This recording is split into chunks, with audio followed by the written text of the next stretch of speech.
Hom ладно, барамбар. Умат шарят нож сабо как дат Лубянский простуды. Цо мейлер хунта варта накзан дикинацун Салман. Хунтина хунтикна яла делда. Лубянский муфти мому вроде бы датер. Он наоборот на центре дакачо лилс вестер мому. Ахо усташек эй мохтах сежу кето доки моки вата кунта тупур хажишу дат вилдах хуш. Уж просто учитесь бо сала Лубянский. Са ситой бат. Уж по дин даёшь нахала вестер хеди шо Ассаламу алейкум, буслобежи. Короче, Ахмад Ажинек, он рез бочу, гейзерю, сам бак чистил, что баракатный. Вот чишах, шун берка дала, шун он хихуал хитсун, иншаллах. Потому что сачиш баракатный душу, он собяршил, шун от аю куру тажимал, бяршил код миши. Йо, туюк плюс иш номер, что чистил на бац гейзерю, шун багат юрсу, шун чишас, короче, массана, короче, дуй, Рамзан Хажин дол берш, Ахмад Ажинек, рез бочу, нахназ бак чистил, шун, иншаллах. И schon doch ist Tiller durchzaschen.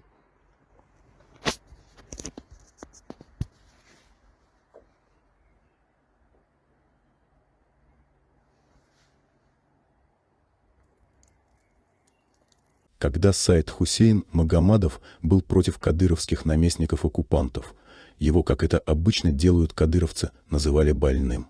Но что удивительно, Саид Хусейн Магомадов действительно является психически нездоровым человеком. Кадыровцы через Ахмеда Дудаева смогли купить Магомадова, и теперь он является не только верным последователем пути Ахмата Кадырова, но и помощником Кадырова, а также его представителем в Европе.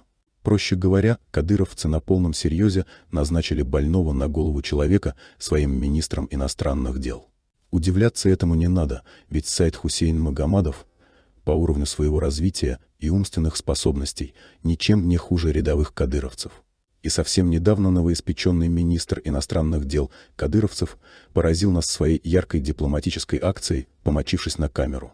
Сделал он это, естественно, согласовав предварительно этот важный внешнеполитический шаг с министром печати и информации Ахмедом Дудаевым, а также с Рамзаном Кадыровым, чьим помощником он является. В нормальном обществе больные люди, вроде Магомадова, лечатся и не допускаются в информационное пространство, не говоря о том, чтобы назначать их на какие-то должности.